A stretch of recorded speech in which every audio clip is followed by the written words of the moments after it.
que habían dado a luz a sus hijos. Puesto que el estado depresivo es un importante factor de riesgo para el suicidio, los autores argumentaron que sus resultados eran coincidentes con los de otros investigadores que años antes habían mostrado una frecuencia de suicidios mucho más alta entre las mujeres que abortan. El síndrome posaborto cada vez se parece más. Yo estuve en un congreso de psiquiatría y se hablaba de la similitud que hay entre el síndrome postraumático y el síndrome del aborto, ¿no? Porque en el síndrome postraumático, que ahora pues se ha puesto otra vez muy relevante en España a raíz del 11M, ¿no? Pues hay unos procesos de negación muy tremendos, ¿no? Yo atendí a algunas mujeres que estaban en la estación de Atocha y precisamente una de ellas la estábamos ayudando porque acaba de tener un niño y acudió a la consulta, y sorprendentemente ella, el planteamiento que hacía era ¿por qué no me habré muerto yo, ¿no? Entonces, que eso es un planteamiento que se da mucho en mujeres que han abortado, ¿no? O sea, lo que tenía que haber hecho entonces era haberme muerto, ¿no? Entonces hay que decirle, no, o sea, no te tenías que haber muerto, todo lo contrario, gracias a que estás aquí tienes que hacer muchas cosas, ¿no? Y reconstruir. Hay muchas mujeres que incluso sienten que al ayudar a otras mujeres están reparando un poco y eso les ayuda a ellas. Es decir, bueno, he hecho esto, pero ahora estoy colaborando para que no vuelva a pasar, para que otras mujeres no sufran lo que yo he sufrido. Claro. En Nava hemos tenido un caso de una chica que llamó y ella decía que sobre todo quería ayudar. O sea, que necesitaba que otras mujeres supieran lo que había pasado ella para que no volviera a suceder. Sabemos que es una ayuda tremenda. Sí. Primero porque entiende muy bien a la mujer que tiene delante, porque ella ha pasado por esa situación. Y segundo, porque sabe que esa no es solución, que es añadir un problema más a una situación problemática que existía y que es objetiva. Yo les diría además que tienen derecho a llorar, porque es que ni siquiera les dejan ese derecho. O sea, ya han hecho el aborto, toda la gente les ha presionado, les ha empujado, para que lo hagan. Luego ya se siente hecha polvo y es como, niña, calla, o sea, te quiero decir, tú te quedas embarazada, tú lo pagas, pues ya está, no molestes más, ¿no? Pues no, o sea, yo diría, tienes derecho a llorar, a protestar y a decir que esto no hay derecho a que pase. Ese servicio no se debería ofrecer, ese es el principal culpable, porque estos señores sí están preparados y tienen los conocimientos suficientes para saber, uno, la naturaleza humana de ese ser vivo que está ahí dentro, dos, las consecuencias psicológicas que tiene para estas mujeres. Hijo mío, perdóname, si pudiera volverte a tener aquí en mi vientre otra vez.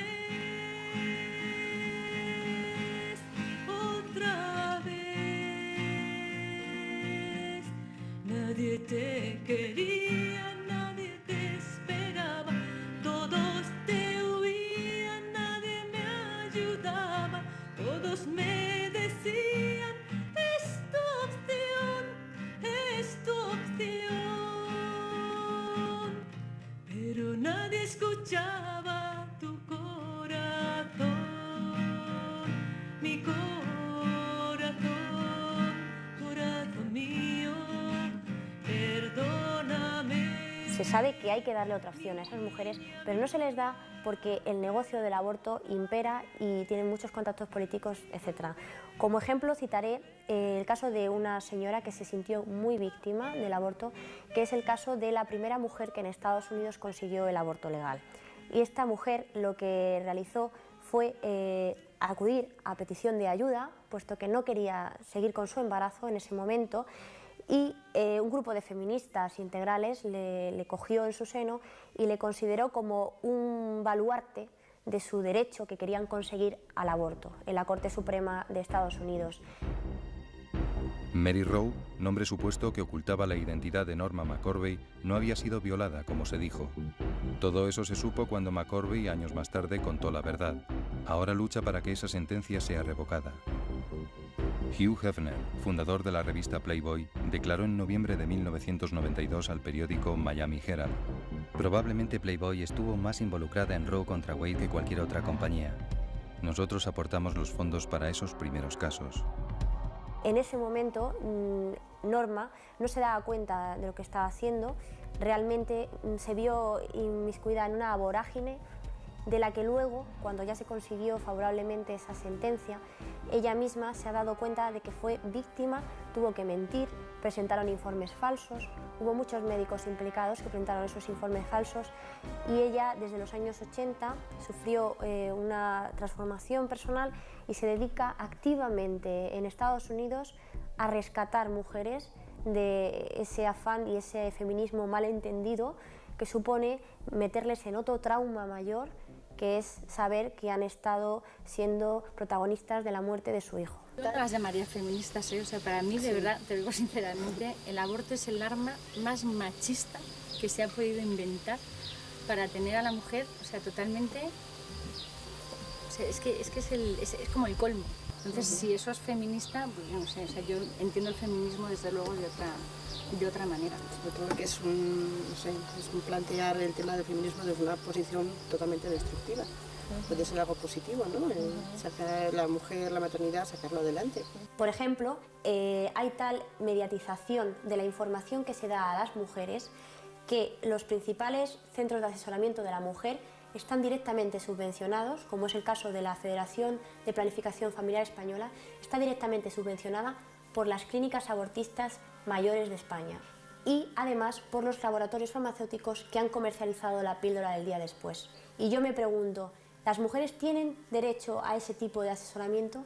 ¿Tenemos derecho a un asesoramiento que sea imparcial en respecto a nuestros derechos y a nuestra verdadera ayuda y no a conseguir clientes para vender píldoras o para practicar abortos quirúrgicos pagando en efectivo los 380 euros que tienen que pagar, como se han contado las víctimas, en efectivo y sin factura y por adelantado?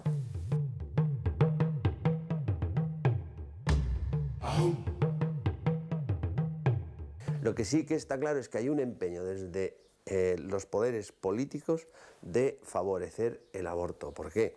Bueno, pues porque hay clanes interesados en ellos, concretamente movimientos feministas financiados por la ONU, muy potentes en España, medios de comunicación, empresas farmacéuticas en conexión con clínicas de fecundación in vitro que ven en el negocio de los embriones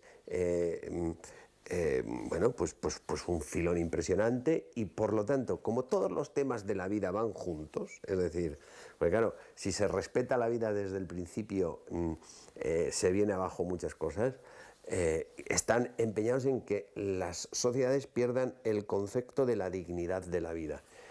Pues el derecho a la vida, lo primero que hay que decir es que no es un derecho que la ley conceda. La ley simplemente se limita a reconocer algo que es preexistente, que es el derecho que todos tenemos a no ser matados, el derecho a vivir.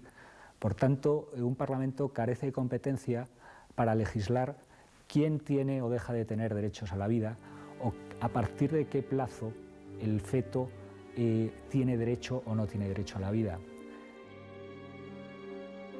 Hoy en día conocemos cómo se hizo posible que el aborto fuera aceptado por la sociedad estadounidense, cambiando la opinión pública a lo largo de los años 70.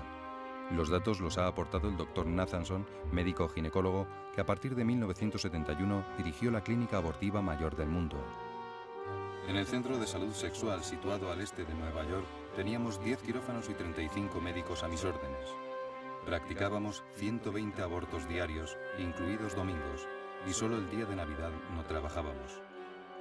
Sabían que el número real de muertes por abortos clandestinos no llamaría la atención, de modo que repetían constantemente que eran casi 10.000. Nos sirvieron de base dos grandes mentiras: la falsificación de estadísticas y de encuestas que decíamos haber hecho y la elección de una víctima para achacarle el mal de que en Norteamérica no se aprobara el aborto. Esta víctima fue la Iglesia Católica, o mejor dicho, su jerarquía de obispos y cardenales. Cuando más tarde los proabortistas usaban los mismos eslóganes y argumentos que yo había preparado en 1968, me hacía mucha gracia, porque yo había sido uno de sus inventores y sabía muy bien que eran mentira. Esta información se difundió hacia la opinión pública de dos maneras: a través de grupos universitarios y, sobre todo, de grupos feministas radicales que los propagaban a los medios de comunicación. Sucedió que se intentó ver que había muchísimos casos de abortos ilegales. Se falsearon encuestas, lo cuenta este médico, se falsearon informes, Sé que se crearon casos extremos en los que la vida del feto atentaba contra la de la madre, etc. Todo esto para tratar de hacer ver que el aborto era una necesidad. Todo esto es lo que en todos los países se intenta hacer. Se falsean encuestas, se falsean documentos, se cogen a mujeres feministas integrales que solamente miren por la madre, falsamente, puesto que luego la madre se afecta, ¿no?, después del aborto. Esta táctica del engaño y de la gran mentira, si se repite mucho, acaba por ser aceptada como verdad. Decíamos, por ejemplo, que habíamos hecho una encuesta y que el 25% de la población era partidaria del aborto, y 3 meses más tarde decíamos que el 50%, y así sucesivamente. Los americanos se lo creían, y como querían estar a la moda, formar parte de la mayoría y que no les llamaran carcas, se unían a los más avanzados. Posteriormente, él nos cuenta en sus testimonios cómo se implantaron los ultrasonidos, el método de la ecografía, y Nathanson aplicó este procedimiento en el seguimiento de un aborto. Cuando Nathanson vio ese vídeo, esa ecografía, quedó tan profundamente afectado que empezó a replantearse todo lo que había hecho durante esos años. Y fue luego, posteriormente, cuando puso todo eso por escrito como testimonio, y ahora se dedica totalmente a la defensa de la vida y pide que las mujeres vean una ecografía del hijo antes de abortar. Esto sabemos desde la Asociación de Víctimas del Aborto que no se realiza, puesto que las mujeres, cuando van a abortar, el médico ginecólogo que les ve para cerciorarse dónde está el embrión implantado, mira la ecografía, procura que la madre no lo vea y se refiere siempre a ese feto o a ese ser humano como gestación o embarazo, y le dice: es una gestación de 6 semanas. Localiza dónde está en el útero para luego dirigirse totalmente a él, no ir a ciegas, y dirigir hacia ahí el aspirador o las pinzas para destrozarlo. Además, tienen numeradas las partes del cuerpo del embrión o el feto, más grande ya el feto. A partir de la 9ª semana se denomina feto, para no referirse a ellas en el caso de que se realice bajo una anestesia local ese aborto y la mujer esté oyendo cómo se realiza la intervención. Entonces se refieren a la cabeza con un número, al brazo, al pie, para intentar no dejar ningún resto dentro, puesto que provocaría infecciones posteriores. Algunas esposas de los médicos me contaron que sus maridos tenían pesadillas y, gritando, hablaban de sangre y de cuerpos de niños rotos. Otros bebían demasiado, algunos tomaban drogas. Algunos de ellos tuvieron que acudir al psiquiatra. Muchas enfermeras se volvieron alcohólicas y otras abandonaron la clínica llorando. Cuando se habla del aborto, una de las reivindicaciones de todas estas asociaciones pro vida es que un niño que va a ser abortado, un feto que va a ser abortado, tenga los mismos derechos que un animal de laboratorio. Yo no puedo abrir en el laboratorio una rata o una rana sin previamente haberla anestesiado, para evitarle ese dolor, ese sufrimiento. Pues con un feto se pide lo mismo. A partir del día 45 tiene ya impulsos eléctricos, es decir, al mes y medio. A los 2 meses ya ese cerebro ya funciona. Entonces, cuando se abortan muchas veces con 3-4 meses, les duele que los estemos descuartizando en vivo, que los estemos quemando en vivo. Por favor, a las clínicas abortivas, anestésienle, trátenle por lo menos como una rata, si no le dan ustedes la dignidad de hombre. Bueno, en algunos casos a mí lo que más me llama la atención es el comentario de la enfermera, ¿no? Cuando dice que cuando se hacen estos abortos en el 3er trimestre no es tan costoso la preparación al acto quirúrgico o la cesárea como el momento en el cual sacas al feto que está vivo, porque como he indicado antes es viable, y tienen que dejarle morir, ¿no? Y a veces lo que hacen para dejarle morir es con la propia placenta pues taparle, ¿no? Entonces es un momento muy difícil. Yo lógicamente me he planteado mucho como médico en conversaciones con médicos que hacen abortos cómo es posible hacer eso, ¿no? Su contestación ha sido tremendamente sincera, ¿no? Y me decían que, me decía textualmente, dice: Poveda, yo me asombro de lo que soy capaz de hacer por dinero, ¿no? Las razones para eliminar la vida no hay ninguna. La única excusa es negar la condición humana, porque indudablemente el hombre, si se reconoce al hombre, cuando reconoce a otro semejante como hombre, no puede tener, no sé, estómago para eliminarlo. Por eso la tergiversación en el lenguaje, por eso la manipulación del lenguaje. Yo me acuerdo de una película, La lista de Schindler me parece que se titulaba, ¿no? Cuando el jefe del campo nazi se enamora de la criada, que es judía. Claro, como él se enamora y es guapa, llega un momento que dice: pero tú no eres una rata. Tú no eres una rata. Claro, porque si los judíos son ratas hay que eliminarles, no por ser hombres, sino por ser ratas. Bueno, pues eso es lo que sucede cuando hablamos de preembrión, les eliminamos porque no son seres humanos. Eso es lo que sucede, esa es la manipulación del lenguaje cuando decimos que como son pobres y van a sufrir mucho, ya tienen tan baja la condición humana que ya les vamos a hacer el favor, claro. Hablar de interrupción del embarazo, es decir, envolverlo en cintas rosas, pues puede opinar una cosa. Y así y todo, la gente está en contra del aborto. Yo creo que no se ha escuchado realmente, no se ha escuchado a las mujeres que sufren esto, a las que se han visto en esa tesitura. Yo creo que todo está movido por una serie de intereses políticos y económicos que no te voy a contar porque no viene al caso. Sí. Pero no se han parado a escuchar a estas mujeres y a decirles ¿qué necesitas para no abortar? O sea, estás embarazada, ahí hay una vida. ¿Qué es lo que te lleva a acercarte a una clínica abortista? Y hay grandes intereses económicos, no lo podemos olvidar. Es decir, claro, el gran impulso, o sea, el gran centro ideológico está en la ONU. Todos los temas de salud reproductiva, como así se llama, de los países del tercer mundo, indudablemente lo que quieren es tener controladas a las poblaciones. Y multinacionales y grandes empresas están financiando eso. A principios de los 70, durante los últimos días del gobierno del presidente Nixon, un documento del Departamento de Estado creado bajo la dirección de Henry Kissinger identificó el crecimiento de la población en los países del tercer mundo como un asunto de máxima importancia.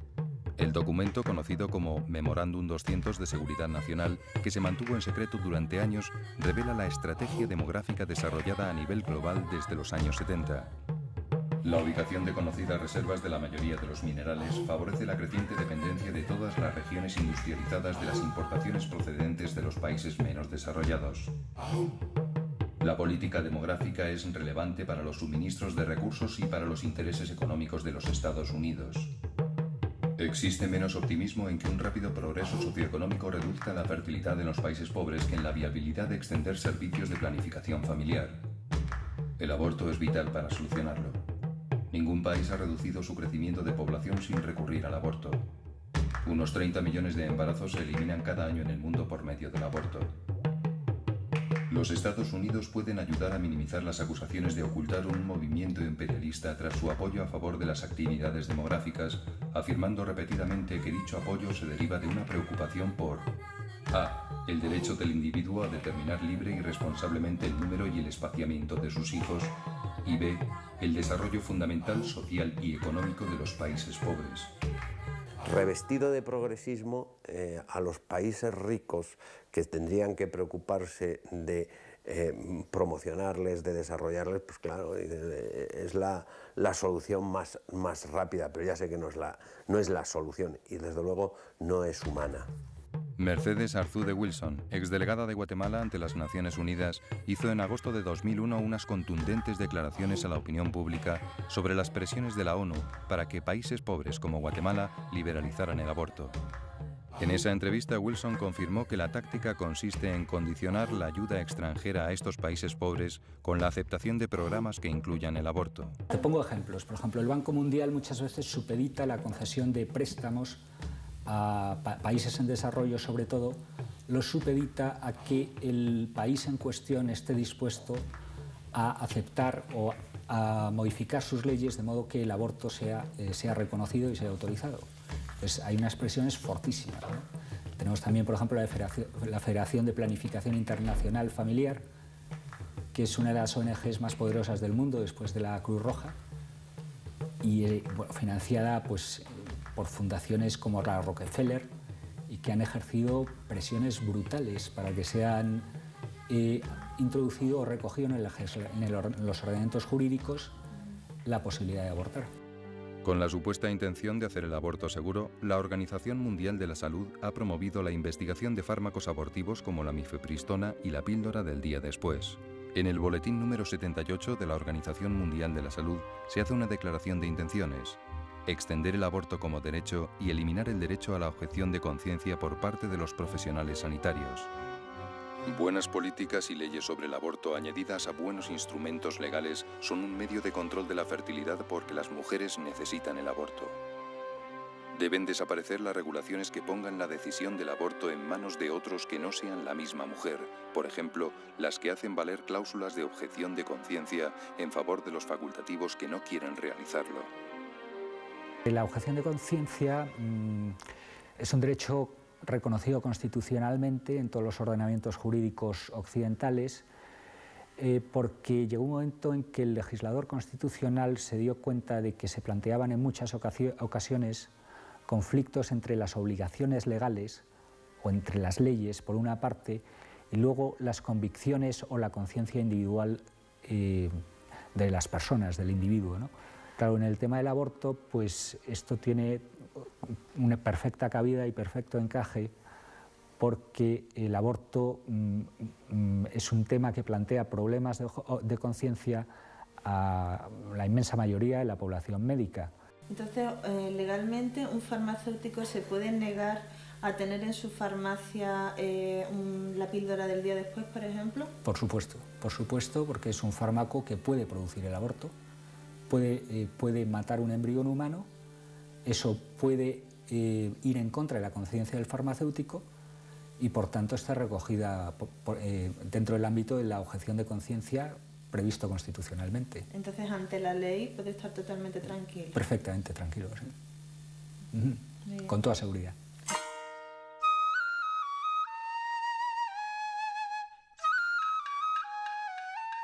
Estoy convencida que muchos de los políticos que dicen que el aborto es progresista, que esto es pues, la panacea, lo que todos necesitamos para ser verdaderamente libres, no han visto lo que es un aborto. Entonces, lo primero les diría, oiga, pero ustedes están defendiendo esto, pues vean lo que